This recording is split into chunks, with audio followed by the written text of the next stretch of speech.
Narito na naman tayo para sa isang napaka-sweet at nakakakilig na love story nila Kalingap Edu at Ate Viancy. Tulad mo ay aking makilala at kung ano. Para sa pagpapatuloy ng ating love story ay pag-uusapan nga natin ngayon ang date ng NC Love Team na unang beses sa Ilog. Dahil dito ay marami talaga silang pinag-usapan. Medyo nagkaroon nga sila ng hindi pagkakaintindihan dahil nagselos si Ate Viancy. Bakit nga ba nagselos ang dalaga? Ngayon, dinala kasi ni Kalingap Edu si Ate Viancy sa tabing ilog at naalala ni Ate Viancy noong mga nakaraang vlog ni Kalingap Edu na may dinala pala itong ibang babae sa parehong ilog na yun. Kaya naman, ayun, nagselos talaga si Ate Viancy at kahit hindi niya ipahalata, ay halata naman.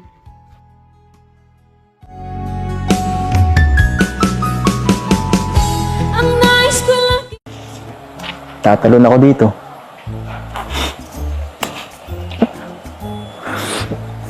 Sige po, Joke lang. Joke lang.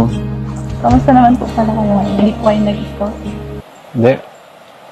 Ayoko mag-scout. Nakakailangan naman po kayo vlog pag sa isang araw po. Huwag mo na tanongin yun ako. Hayaan mo na lang yun. Dapat po nagpapahinga kayo. Papahinga. Eh, ikaw ang pahinga ko eh. Paano yan? Ito na ang pahinga ko, no? Ito na ang pahinga ko. Kung nakita ka pa minsan-minsan, nakakabawas sa pagod ko yun. Iniwala ka pa kung malaman mo. Masaya ka ba? Sa ganito? Ano naman po? Ikaw po. Palagi naman. Basta makita nga lang ito, okay na eh. Ano po mas masaya ngayon po? Ngayon. Ngayon. Naman bakit? Sasalita ka na eh. Naniniwala ka ba sa sinabi ko ng last episode? Ano yun po? Ay, hindi mo talaga pinapanood ang vlogs. Ayun.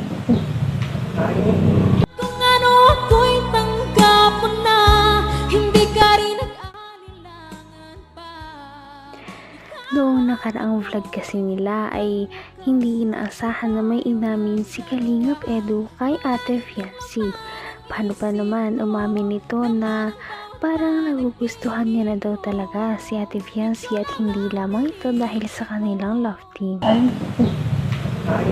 Talaga ito, nagmamaang-maangan pa. Alin? Huh? Alam mo yun, yung sinabi kong last episode ng na gano'n na nga, Alin po yun? na gusto kita. Hindi po.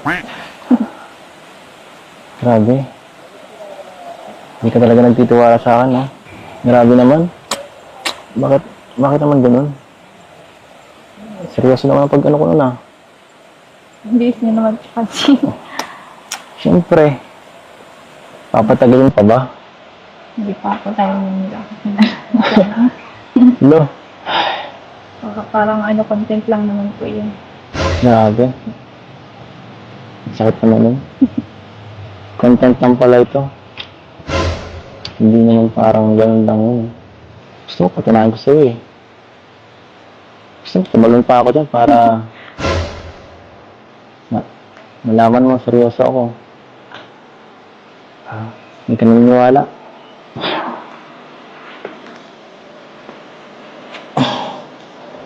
Gusto mo eh. Tumalon na ako dyan eh. Ano? Tatalon talaga ako. Lalo po kayo. Hindi mo ko pipigilan? Wala pa kayo. Hindi mo ko pipigilan talaga? Laman ang bawat panaginip ko, ikaw lang ang Dahil sinabi ni Ate Viancy na hindi siya naniniwala, talaga namang parang gusto talaga itong patunayan ni Kalingap Edu sa pagtalon sa ilog. Ngunit gagawin niya ba talaga ito? O parang nagbibiro lamang siya na tatalon siya dito sa ilog para maniwala si Ate Fiancé?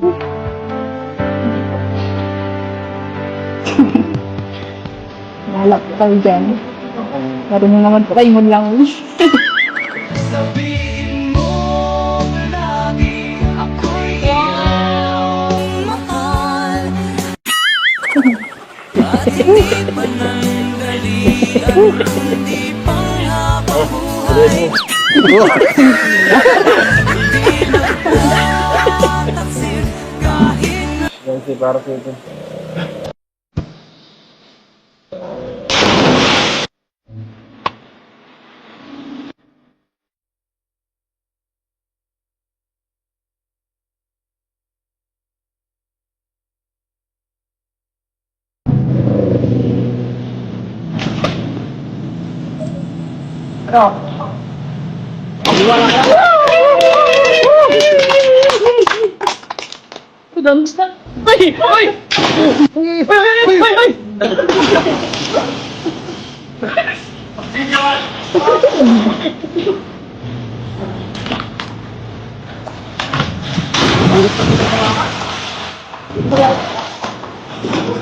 Ilan kita?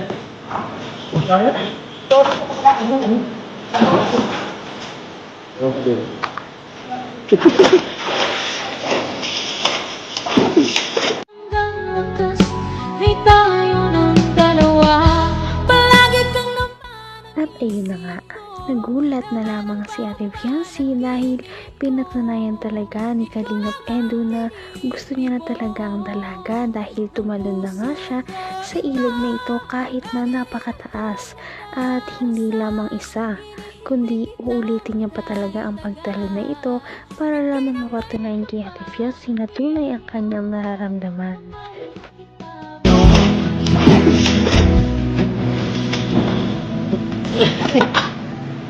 Saan ka tawag doon? Yan. Hello.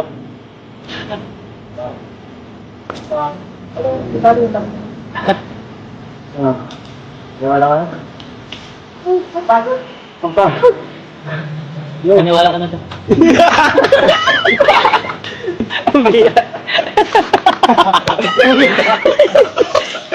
Umarang tayo. Nagpot. Nahirapan sa katawan niya eh.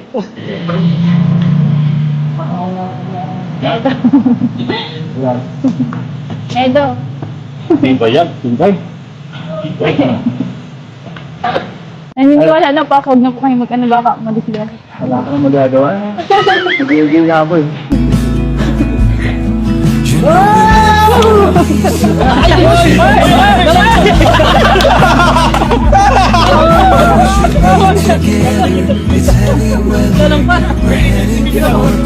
Pinabahan naman.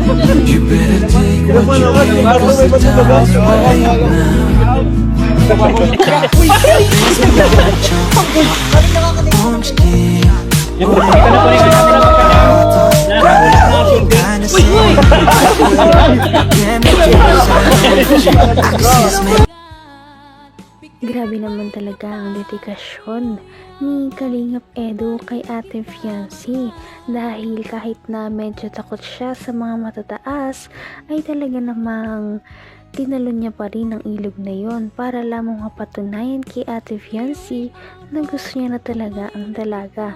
At dito nga, sana maniwala na si Ate Fiancé. Napaka-sweet talaga nila at napakabait ng tambalang ito kaya maraming sumusuporta. Kaya naman sana ipatuloy natin silang suportahan at mahalin si Fiancé, si Kalingap Edu at ang Kalingap team. Yun lamang at maraming salamat sa panonood. Abangan natin kung magkakatuluyan ba talaga si Kalingap Edu at Fiancé. Hanggang sa muli! Bye! Ngayon'y abot